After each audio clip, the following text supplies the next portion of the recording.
Hello everyone, सभी मित्रों को मेरा नमस्ते और जय श्री राम।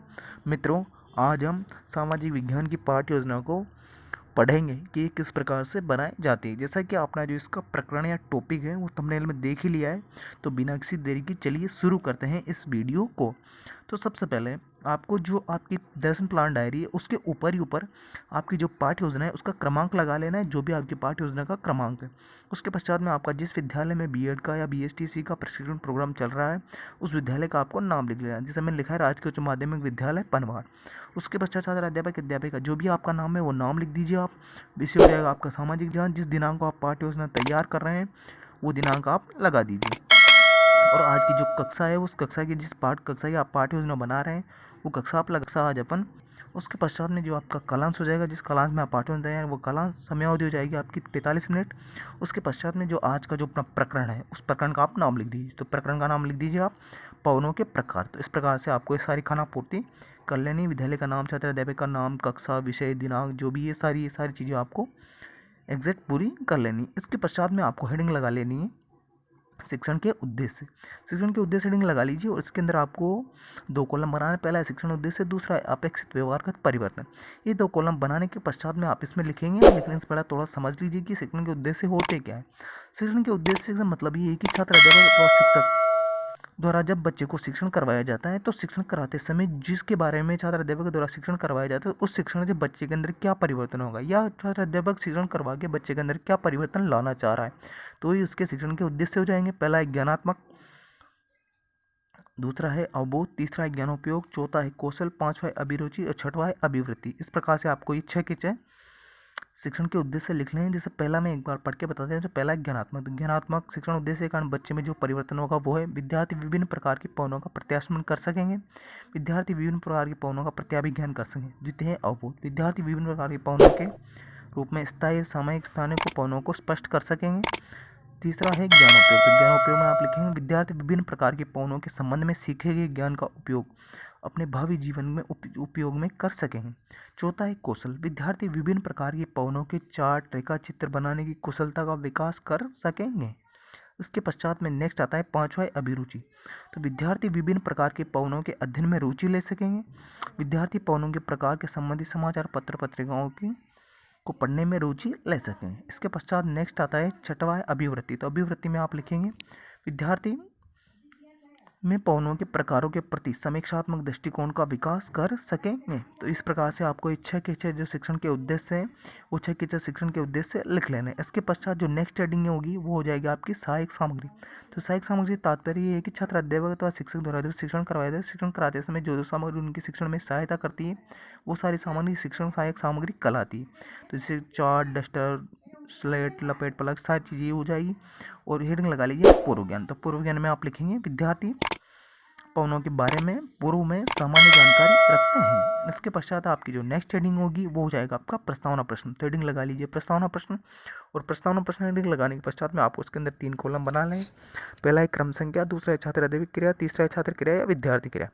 ये 3 कॉलम बनाने के पश्चात में, तीनों कॉलम बनाने के पश्चात में या थोड़ा सा लिखिए। लिखने से पहले थोड़ा समझ लीजिए कि प्रस्तावना प्रश्न क्या है या प्रस्तावना प्रश्न किसके द्वारा बनाए जाते हैं। जो प्रस्तावना प्रश्न है वो छात्र अध्यापक के द्वारा बनाए जाते हैं और इसके अंदर छात्र अध्यापक के द्वारा बच्चों से कम 4 प्रश्न और अधिक से अधिकतम 6 या 7 प्रश्न छात्र अध्यापक के द्वारा बच्चों से पूछे जाते हैं। जो प्रस्तावना प्रश्न होता है वो किसी पाठ योजना का सबसे महत्वपूर्ण भाग होता है, क्योंकि जितने अच्छे आपके प्रस्तावना प्रश्न होंगे आपकी पाठ योजनाएं भी उतनी अच्छी बन के आएगी। कहने का मतलब है जितने प्रभावपूर्ण आपके प्रस्तावना प्रश्न बनेंगे आपकी पाठ योजनाएं भी उतनी प्रभावपूर्ण बनेगी। जो प्रस्तावना प्रश्न है उसके अंदर आपको ये निश्चित नहीं है या ये सीमित नहीं है कि आप जो टॉपिक्स पढ़ा रहे हैं उससे संबंधित आप इसमें से प्रस्तावना प्रश्न बनाएं। आप अन्य किसी भी विषय से संबंधित इसमें से प्रश्न बना सकते हैं, लेकिन आपको ये याद रखना है कि अंत के अंदर, या कहने का मतलब है आप शुरू में जो प्रश्न बनाते हैं वो किसी भी टॉपिक से हो सकते हैं, लेकिन आपको अंत के अंदर जो आप प्रश्न पूछते हैं तो बच्चे को धीरे धीरे जो उन प्रश्नों को जोड़ते हुए अंत के अंदर आपको बच्चे को जो आप टॉपिक पढ़ा रहे हैं उस टॉपिक से जोड़ देना है। तो कहने का मतलब शुरू में कोई भी प्रश्न चलेगा, लेकिन अंत के अंदर आपको वही प्रश्न पूछना है जिससे बच्चा आराम से उस टॉपिक से जुड़ जाए। तो ये जाएंगे आपके प्रस्तावना प्रश्न। तो इस प्रकार से आप ये प्रश्न पूछ दे। मैंने पहला प्रश्न पूछा बच्चों से हमारे चारों ओर उपस्थित आवरण क्या कहलाता है? तो बच्चे उत्तर दे देंगे वायुमंडल कहलाता है। वायुमंडल के प्रमुख तत्व कौन कौन से? तो बच्चे इस प्रश्न का उत्तर दे देंगे तापमान व वायुदाब। वायुदाब उच्च क्षेत्र से वायु किस ओर जाती है? तो बच्चे उत्तर देंगे निम्न वायुदाब से क्षेत्र की ओर जाती है। उच्च से निम्न दाब की ओर की वायु गति क्या कहलाती है? बच्चे उत्तर दे देंगे पवन कहलाती है। पवनों के बारे में आप क्या जानते हैं? तो बच्चे इस प्रश्न का उत्तर नहीं दे पाएंगे तो एक प्रकार से समस्या बन जाएगी। तो इस समस्या का समाधान छात्र अध्यापिका द्वारा किया जाएगा। तो नेक्स्ट हेडिंग हो जाएगी आपकी उद्देश्य कथन। उद्देश्य कथन में आप लिखेंगे बच्चों आज हम पवनों के बारे में विस्तार पूर्वक अध्ययन करेंगे। इसके पश्चात आप हेडिंग लगा लीजिए प्रस्तुतिकरण। प्रस्तुतिकरण हेडिंग लगा लीजिए और इसके अंदर आपको 3 कॉलम बनाए, चोरी 4 कॉलम बना लें। पहला है शिक्षण बिंदु, दूसरा है छात्र अध्यापक क्रिया, तीसरा है शिक्षार्थी क्रिया, चौथा है श्यामपट्ट कार्य। ये 4 कॉलम बनाने के पश्चात में जो आपका शिक्षण बिंदु वाला कॉलम है, उस शिक्षण बिंदु वाला कॉलम के अंदर आपको जो पहला शिक्षण बिंदु लिखना है वो है स्थायी पवन है। तो स्थायी पवनों के बारे में छात्र अध्यापिका द्वारा संपूर्ण प्रस्तुतिकरण दिया जाएगा। तो छात्र अध्यापक क्रिया में आप लिखेंगे विकासात्मक प्रश्न, इसका शुरुआत करेंगे। तो इसका पहला प्रश्न है सूखते कपड़े किस कारण से हिलते हैं? तो बच्चे उत्तर दे देंगे पवनों के कारण से हिलते हैं। वर्ष भर लगातार चलने वाली पवनें क्या कहलाती है? तो बच्चे उत्तर देंगे स्थायी पवनें कहलाती है। तीसरा है स्थायी पवनों के बारे में आप क्या जानते हैं? तो बच्चे इस प्रश्न का उत्तर नहीं दे पाएंगे। तो छात्र अध्यापिका द्वारा अब इसका संपूर्ण प्रस्तुतिकरण दिया है। छात्र अध्यापिका कथन में आप लिखेंगे स्थायी पवनें 3 प्रकार की होती है, व्यापारिक, पौवा एवं ध्रुवीय पवनें। वर्ष भर लगातार एक ही निश्चित दिशा में चलती है, इसलिए उसने स्थायी पवनें कहते हैं। विद्यार्थी क्रिया में लिखेंगे विद्यार्थी ध्यानपूर्वक सुनेंगे। श्यामपट्ट कार्य में आप लिखेंगे इसको सारी जो महत्वपूर्ण बातें हैं उसको श्यामपट्ट कार्य में आप नोट कर लीजिए। इसके पश्चात रिंग लगाइए आप बोध प्रश्न। और बोध प्रश्न के बारे में थोड़ा सा जान लीजिए। बोध प्रश्न किसके द्वारा पूछे जाते हैं और क्यों पूछे? जो बोध प्रश्न होते हैं वो छात्र अध्यापक के द्वारा पूछे जाते हैं और इसलिए पूछे जाते हैं ताकि बच्चे का ध्यान इधर उधर भंग नहीं हो। कहने का मतलब जो पाठ पढ़ाया जा रहा है उसमें बच्चे का ध्यान एकाग्रचित होकर लगा रहे, इस वजह से छात्र अध्यापक द्वारा ये बोध प्रश्न पूछे जाते हैं। इसके पश्चात में जो आपका द्वितीय शिक्षण बिंदु है वो द्वितीय शिक्षण बिंदु लिखेंगे आप सामयिक पवनें। द्वितीय शिक्षण बिंदु लिखिए सामयिक पवनें। इसके बारे में छात्र अध्यापिका द्वारा प्रस्तुतिकरण दिया जाएगा। तो विकासात्मक प्रश्न स्टार्ट करेंगे अपन। तो सड़क पर पड़ी पत्तियों को कौन उड़ाते हैं? तो बच्चे उत्तर देंगे पवन उड़ाती है। वर्ष पर लगातार चलने वाली पवनें क्या कहलाती है? बच्चे उत्तर देंगे स्थायी पवनें कहलाती है। ऋतुओं में चलने वाली पवनें क्या कहलाती है? तो बच्चे इस प्रश्न का उत्तर नहीं दे पाएंगे। तो छात्र अध्यापिका द्वारा संपूर्ण कथन लिखेंगे आप। ये पवनें विभिन्न ऋतुओं मौसम में अपनी दिशा बदलती है। उदाहरण के लिए भारत में मानसूनी जो ऋतुओं के अनुसार अपनी दिशा बदल देती है। तटीय प्रदेशों में रात्रि में चलने वाली स्थलीय समीर तथा दिन में चलने वाली समुद्री समीर इसके अच्छे उदाहरण हैं। इसके पश्चात आप विद्यार्थी क्रिया में लिखेंगे विद्यार्थी ध्यानपूर्वक सुनेंगे और जो इसकी महत्वपूर्ण बातें हैं या महत्वपूर्ण बिंदु उसको आप श्यामपट्ट में नोट कर लीजिएगा। इसके पश्चात आते हैं इसके बोध प्रश्न। तो बोध प्रश्न आप लिख लीजिएगा और बोध प्रश्न के बारे में मैंने पहले भी बता दिया कि बोध प्रश्न किसके द्वारा पूछे जाते हैं और क्यों पूछे जाते हैं।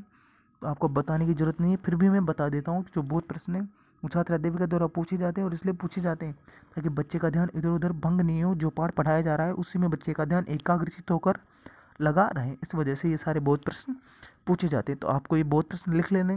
ये बोध प्रश्न लिखने के पश्चात में जो आपका नेक्स्ट शिक्षण बिंदु है वो हो जाएगा स्थानीय पौने।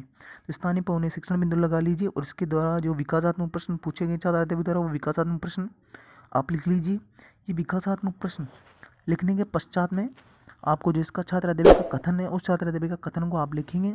अगर आपका पेज पूरा भर गया है या अधूरा है तो आप इसमें लिख लीजिए। अगर पूरा भर गया है तो नेक्स्ट पेज पर चले जाएगा आप। छात्र अध्यापक कथन में लिखेंगे ये कि पौने किसी छोटे क्षेत्र में वर्ष या दिन के किसी विशेष समय में चलती है। तो इस प्रकार से आपको ये सारी चीज़ें लिख लेनी है। इसके पश्चात आपको जो पूरा जो छात्र अध्यापक कथन है वो लिखना है। नेक्स्ट लिखेंगे राजस्थान में गर्मी की ऋतु में चलने वाली गर्म पवन जिसे लू कहा जाता है, चिनूक, फूहान एवं मिस्टल यूरोप आदि विश्व में अन्य स्थानीय पवनें हैं। तो ये हो जाएगी सारी स्थानीय पवनें, उनके नाम क्या होते हैं। राजस्थान में लू कहते हैं, अन्य देशों में ये क्या कहते हैं मैंने बता दिया इसके अंदर। विद्यार्थी क्रिया में आप लिखेंगे विद्यार्थी ध्यानपूर्वक सुनेंगे और जो श्यामपट्ट कार्य है उसके अंदर आपको इसके जो महत्वपूर्ण बिंदु है उसको श्यामपट्ट कार्य के अंदर आप नोट कर लीजिएगा। इसके पश्चात आते हैं इसके बोध प्रश्न। तो बोध प्रश्न लिख लीजिएगा आप। मैंने पहले ही बता दिया कि बोध प्रश्न किसके द्वारा पूछे जाते हैं और क्यों पूछे जाते हैं और किस लिए पूछे जाते हैं।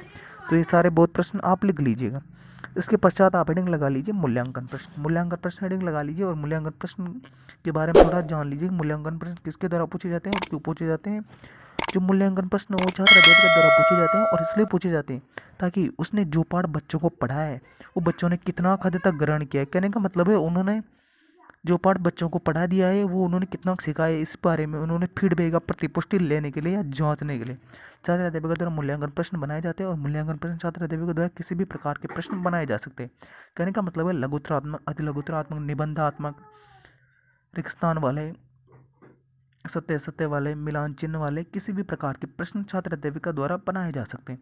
तो आप भी इस प्रकार से आप ये प्रश्न बना सकते हैं जैसे मैंने प्रश्न बनाए उसी प्रकार से आप प्रश्न बना सकते हैं। जैसे मैं आपको थोड़े प्रश्न पढ़ के बता देता हूँ।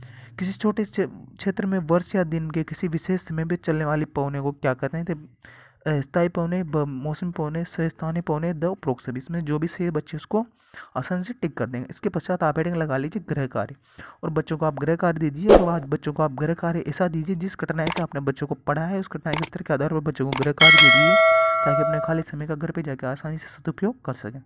मित्रों, आशा करता हूँ कि आपको वीडियो अच्छा लगा होगा, तो प्लीज़ वीडियो को लाइक करें, शेयर करें और चैनल को सब्सक्राइब करना ना भूलें, क्योंकि मित्रों सब्सक्रिप्शन का कोई भी चार्जेज नहीं है, ये फ्री ऑफ कॉस्ट है।